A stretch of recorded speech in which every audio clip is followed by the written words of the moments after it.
हमें इतना आंदोलन नहीं करना पड़ता, हमारी पेंशन कब की बहाल हो गई होती। हम आपके सत्याग्रह पे चल रहे हैं बापू। अरे सरकार, हम बापू के सत्याग्रह पे चल रहे हैं, हमारी सुनो, हमारी पेंशन बहाल करवाओ। इस एरिया में मुझे देखा बहुत ही जमावड़ा लोगों का जमावड़ा भरा हुआ है, खचाखच भरा हुआ है, और जिन्होंने अपने सरों के ऊपर टोपियां भी लगाई हुई है, व्हाइट कलर की टोपियां। तो मेरा मन हुआ इन लोगों की भीड़ से कुछ वार्तालाप करने का, बात करने का। जैसे कि आप जानते हैं कि मुझे वो चीजें बहुत ज्यादा पसंद है कि कहीं कुछ हो रहा हो तो मैं लोगों से जाके कन्वे कर सकूं और उनका जो मैसेज है एक पब्लिक तक मैं अपने थ्रू पहुंचा सकूं। तो आइए चलते हैं मेरे साथ और लोगों से यहाँ के राजघाट की इस भीड़ से बात करते हैं, किस उपलक्ष्य में वो यहाँ पे है। कल 2 अक्टूबर है, ऐसे मौके पे यहाँ पे इतना जमावड़ा दिखाई दे रहा है। तो चलते हैं मेरे साथ और जानते हैं उनके क्या विचार है। तो यशवीर सिंह जी मेरे साथ हैं और मैं इस वक्त मौजूद हूँ राजघाट के इस एरिया पे। कल 2 अक्टूबर है, ऐसा मौका है, गांधी जी का बर्थडे है, कल गांधी जयंती है और यशवीर जी मेरे साथ खड़े हैं और मैं इनके सर पे एक टोपी देख पा रही हूँ, व्हाइट कलर की ये टोपी है, इस पे लिखा हुआ है राष्ट्रीय शैक्षिक महासंघ। तो मैं इनसे जानती हूँ ये लोगों का जमावड़ा यहाँ पे बहुत देर से है और ये किस लिए यहाँ पे आए हैं, क्या इनकी इच्छाएं हैं 2 अक्टूबर के उपलक्ष्य में, मैं इनसे जानना चाहूँगी। तो यशवीर जी आप बताइए, आपने ये टोपी जो पहनी हुई है इसका मुझे पूरी तरीके से आप मुझे बताइए किस वजह से आपने पहनी है, क्या आपकी चीजें हैं जो आप यहाँ पे राजघाट के में बोलना चाहते हैं? मेन मुद्दा हमारा पुरानी पेंशन। पुरानी पेंशन? क्योंकि हम 30 साल सर्विस करेंगे, हमें पुरानी पेंशन नहीं मिल पाने की। और कोई जो नेता है एक दिन के लिए बनता हो तो पुरानी पेंशन चालू हो जाती है उसकी। पुरानी पेंशन की ये बात करते हैं कि इनको 30 साल की जो पुरानी पेंशन है वो इनको दी जाए। तो मैं आपसे जान सकती हूँ आप किस विभाग में नौकरी करते हैं? आप शिक्षा विभाग में। शिक्षा विभाग में है, तो आपको पेंशन जो है वो 60 साल के बाद नहीं मिलेगी? नहीं। तो इनका मुद्दा ये है कि पुरानी पेंशन इनको दी जाए। तो आपसे मैं जानना चाहूंगी कि 2 अक्टूबर का समय है, तो आपने क्या सोचकर यहाँ पे विजिट किया राजघाट पे कि 2 अक्टूबर के समय पे ही आपकी ये जो सरकार से गुजारिश है ये पूरी की जाए? हमने ये किया कि अजय अब नहीं सुनने की सरकार जी, तो 2024 में जी सरकार को हम गिरा देंगे, बाहर कर देंगे। तो मैं आपसे जान सकती हूँ यशवीर जी कि आप क्या दिल्ली में ही सरकारी शिक्षक है? यूपी से? आप यूपी में कहाँ से आए हैं?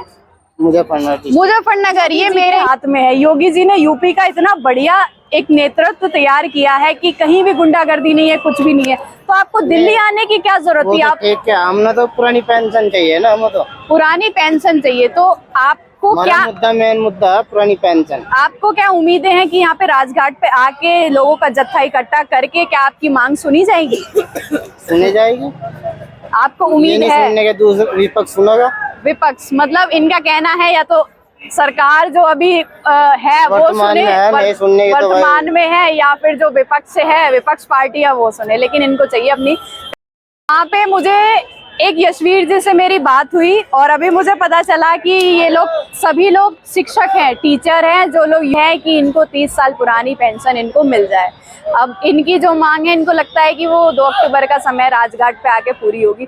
तो आइए चलते हैं, एक और शख्स मेरे साथ है, इस समय मौजूद है, हम इनसे कुछ बात कर लेते हैं। सर मैं आपका नाम जान सकती हूँ? मेरा नाम मोहम्मद ताहिर कुरैशी है। तो आज जो ये पूरे हिंदुस्तान से लोग आए हैं वो उनकी सिर्फ एक मांग है कि हमें चाहिए पुरानी पेंशन जी, क्योंकि गवर्नमेंट ने पुरानी पेंशन हमारी खत्म कर दी है। बुढ़ापे की जो हमारी लाठी थी वो बिल्कुल टूट चुकी है और रिटायरमेंट के बाद में हम लोग क्या करेंगे, हमारा भविष्य बिल्कुल अंधकार में हो गया है जी। और अब की बार हम लोगों ने ये तय किया है कर्मचारियों ने कि अगर मोदी गवर्नमेंट हमारी पेंशन को लागू नहीं करती है, पुरानी पेंशन को, तो हम मोदी सरकार को किसी भी तरह से सपोर्ट नहीं करेंगे और चुनाव में करारी शिकस्त देंगे। इनका जो है उम्मीदें हैं सरकार से कि इनको पुरानी पेंशन मिल जाए। तो मैं इनसे जान सकती हूँ कि ये सरकारी टीचर है, सरकारी नौकरी का एक अलग ही रुतबा हमारे भारत में देखा गया है कि एक तरीके से कहते हैं बहुत ही संरक्षित होती है, हर तरीके से बहुत सिक्योरिटी भी होती है, एक अलग फैसिलिटीज भी दी जाती है।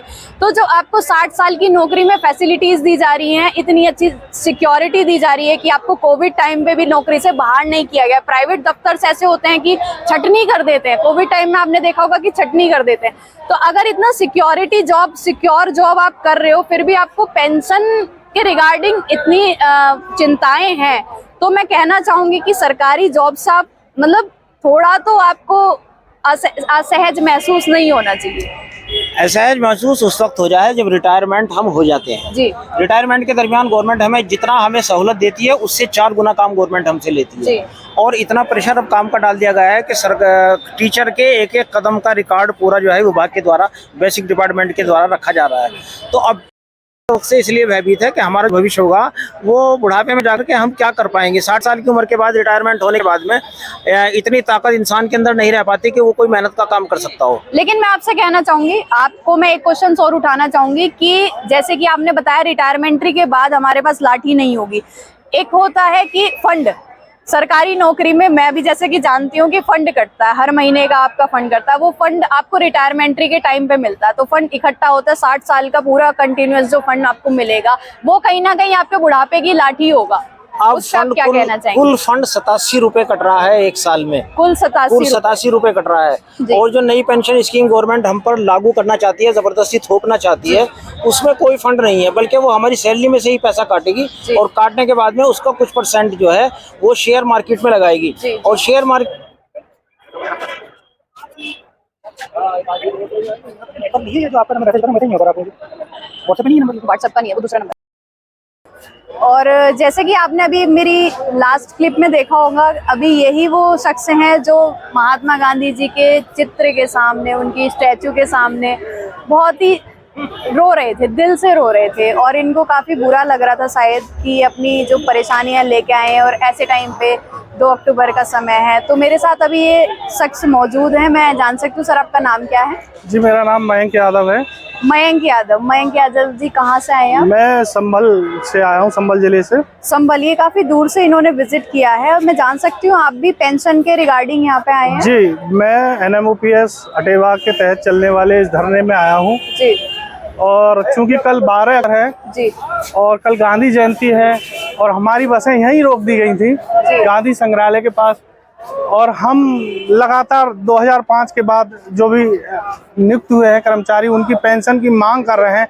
इतने समय से हम अहिंसात्मक रूप से पेंशन की बात कर रहे हैं। आज हमें बापू संग्रहालय पर रोना पड़ रहा है कि ये सरकारें, लगातार बदलती सरकारें हमारी बात नहीं सुन रही हैं। ये सरकार लगातार दूसरी बार आई है सत्ता में, फिर भी हमारी बात नहीं सुन रही। हमें आश्वासन दिया जाता है कि आपकी बात को सुना जाएगा, लेकिन पुरानी पेंशन के बदले हमें NPS थोपा गया है, जिसमें लोग जो कर्मचारी हमारे रिटायर हुए हैं उनको पेंशन के रूप में 800 रुपये 1500 रुपये पेंशन मिल रही है। दोबारा पुनः भावुक होकर ये अपील करता हूँ कि हमारे लिए नहीं तो बापू जी की जिस अहिंसा की लड़ाई से हम अपनी NPS की वापस करो की लड़ाई लड़ रहे हैं, वो NPS वापस करा जाए और हमें पुनः OPS पुरानी पेंशन हूबहू वापस करी जाए। मैंने काफी लोगों से यहाँ पे बात करी और मयंक जी का भी कहना यही है कि इनको भी अपनी पुरानी पेंशन जो है उसका अधिकार वो सरकार इनको वापस दे। और इनकी सरकार से सिर्फ यही गुजारिश है। और 2 अक्टूबर पे यहाँ पे राजघाट पे मौजूद होने का इनका एक यही मोटिव था कि यहाँ पे आना इनके लिए सकारात्मकता दे, क्योंकि बापू जो है अहिंसा को प्राथमिकता देते थे, अहिंसा के मार्ग पे उन्होंने हमें चलना सिखाया। तो इन लोगों का यहाँ पे आने का एक यही उद्देश्य था कि हम बापू के जन्मदिन पे राजघाट पे मौजूद होंगे और अहिंसात्मक रूप से अपनी बातें जो है सरकार के सामने रखेंगे। और कुछ कहना चाहेंगे? मैं अकबर अली खान, मुजफ्फरनगर में शिक्षक हूँ, बराल से। अकबर अली खान जी मेरे साथ है और ये भी एक शिक्षक है। यहाँ पे जितना भी जमावड़ा आपको दिखाई दे रहा है सब लोग शिक्षकों का ही है। और मैं इनसे जानती हूँ कि इनका भी जो मुद्दा है वो पेंशन को लेके ही है। और इन्होंने क्या सोच के यहाँ पे 2 अक्टूबर को गांधी जयंती के समय पे विजिट किया, जबकि महात्मा गांधी एक ऐसी शख्सियत हमारे देश के लिए रहे हैं जिन्होंने आज़ादी भारत को दिलाई और बहुत ही महत्वपूर्ण योगदान जो है दिया। ऐसे समय पे अगर लोगों को भारत के हर हिस्से से उठ के राजघाट पे आया जाए, यहीं की बापूजी की याद में नहीं, उनकी अपनी जो विभिन्न परेशानियां हैं उनको लेके, तो मैं इनसे जानती हूँ ये किस वजह से यहाँ पे आए हैं और उनकी क्या उम्मीदें हैं सरकार से। बताइए सर। देखिए मैडम, सबसे पहले तो शुभकामनाएं आपके इस चैनल को, जो हम जैसे शिक्षक या तमाम सरकारी कर्मचारियों की आवाज़ उठाने का बड़ी बेखौफ तरीके से काम कर रहा है। तमाम बधाइयाँ, शुभकामनाएं। बहुत बहुत से शिक्षक ही नहीं, हर वर्ग के सरकारी कर्मचारी यहाँ पर आए हैं और कुछ चुनौती लेकर नहीं आए हैं, हम एक उम्मीद लेकर के आए हैं। हमने बहुत दफ़ा सरकार से अपनी एक ऐसी मांग को रखा है कि पेंशन जो चीज़ है, जब हम लोग सरकार की सेवा करते हैं 62 साल या 65 साल तक पूरा बेस्ट देते हैं अपना, उसके बाद में हमें एक पारिवारिक एक सेफ्टी चाहिए, एक फ्यूचर चाहिए, लेकिन हम उससे वंचित कर दिए गए हैं। उसकी वजह कुछ भी है, ये शांति का प्रतीक है। हम शांतिपूर्वक सभी बुद्धिजीवी वर्ग यहाँ पर हाजिर हुआ है इस बात को लेकर के कि 2 अक्टूबर कल है और आज हमारी इस जमावड़े का, इस सैलाब का वो संज्ञान लें और हमारी भावनाओं की कदर। आपसे ये पूछना चाहूंगी, आप राजघाट पे इस समय मौजूद है, कल 2 अक्टूबर है, क्या आप कल 2 अक्टूबर तक ही यहाँ पे आपका जमावड़ा बना रहेगा इसी तरीके से? जी देखिए, ऐसा है कि हम पहले यहाँ पर प्रतीकात्मक रूप से इकट्ठे हुए हैं, पूरा देश इकट्ठा है। पहली बात तो हमें आशा ही नहीं, इस बात की विश्वास है कि माननीय मोदी जी इस बात का संज्ञान लेंगे और हमारी भावनाओं की कदर करते हुए ओपीएस पर वर्क करेंगे। पहली बात तो ये है। और अगर ऐसा नहीं होता है, जो हमारे नेतृत्वकर्ता हैं, जो हमारी टीम्स हैं ऑल इंडिया से, उनके जैसे भी निर्देश होंगे, अगर रुकना होगा तो हम रुकने के लिए भी तैयार हैं। हम तो एक तरीके से कफन सा बांध कर आए, यूँ समझ लीजिए। सरफरोशी की तमन्ना अब हमारे दिल में है और देखना है जोर कितना बाजुए कातिल में है। वक्त आने पर बता देंगे तुझे आसमां, अब हम इसे क्या बताएं क्या हमारे दिल में है। बेहद खूबसूरत। शिक्षक ही एक ऐसे शख्स होते हैं जो हमारे जीवन को पूरी तरीके से परिवर्तित कर देते हैं। अब यहाँ पे प्रधानमंत्री जी जो आएंगे, पुष्पांजलि देंगे बापूजी को की समाधि पर, तो क्या आपको लगता है कि वो आते जाते भीड़ के आपके इस मैसेज को समझ पाएंगे कि ये लोग किस वजह से यहाँ पे हैं? ऐसा क्या सोचा आपने?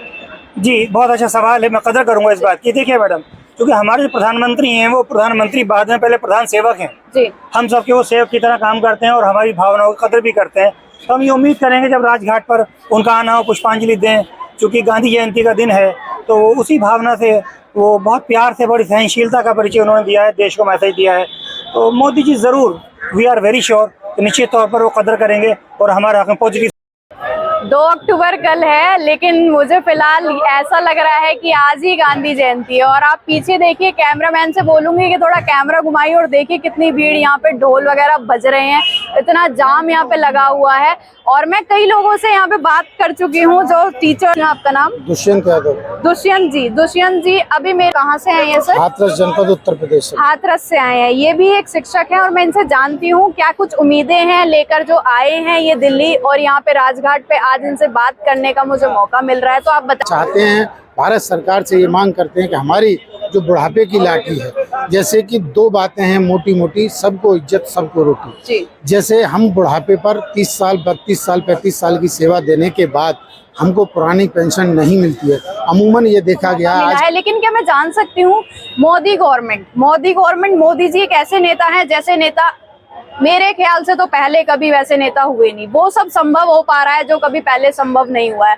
और क्या आपको लगता है कि ये तरीका बिल्कुल सही है कि इस तरीके से राजघाट पे 2 अक्टूबर के टाइम पे आपका जमावड़ा इकट्ठा हुआ है, इस तरीके से आपकी जो मांगे हैं वो पूरी की जाएगी, या फिर कुछ अलग तरीका निकाला जाना चाहिए सरकार को कि लोगों की जो भी परेशानियां हैं, हो सकता है वेब पोर्टल के थ्रू आप उस पे पोर्टल पे अपडेट करें और सरकार उसकी सारी चीजें सुने? या फिर डिजिटल इंडिया की हम बात करते हैं, डिजिटल इंडिया बनता तो जा रहा है, लेकिन आज भी लोगों को अलग अलग शहरों से यहाँ पे आके दिल्ली के रामलीला ग्राउंड में इकट्ठा होना पड़ता है अपनी बात रखने के लिए।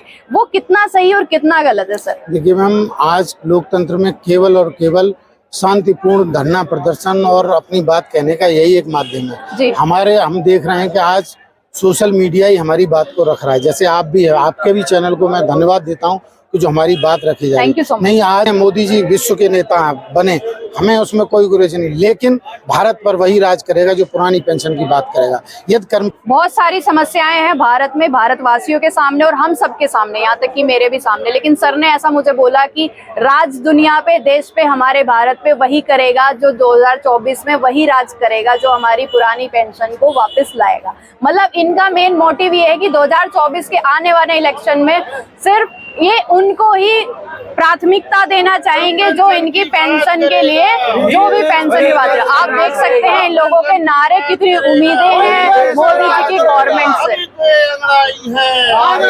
चाहूंगी कि इनका यहाँ दिल्ली आना, राजघाट पे आना उतना ही सफल रहे और ये अपने तरीके से जिस तरीके से बात रखने आए हैं, इनसे मैं यही गुजारिश करूंगी कि अगर ये मेरे थ्रू अपनी बात रखना चाह रहे हैं तो मेरे थ्रू इनकी बात जो है मोदी सरकार से योगी सरकार तक पहुंच जाए।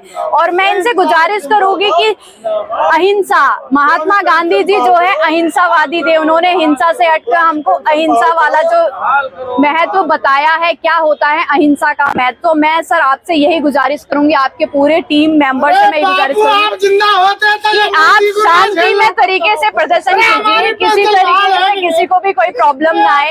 आप शांति में अपनी जो है बातें रखिए और हो सकता है सरकार आपकी सुने। बिल्कुल मैम, हम शांति का ही रास्ता अख्तियार किया। हमारे राष्ट्रीय अध्यक्ष जी का स्पष्ट निर्देश है कि हम शांतिपूर्ण तरीके, जो हमें प्रशासन शासन से जो समय दिया गया था निर्धारित 2 बजे तक का, वो हमने पूरा फॉलो किया और शांतिपूर्ण तरीके से हम अपनी बात रखे, यहाँ आए और यहाँ से शांतिपूर्ण तरीके से जाना चाहते हैं।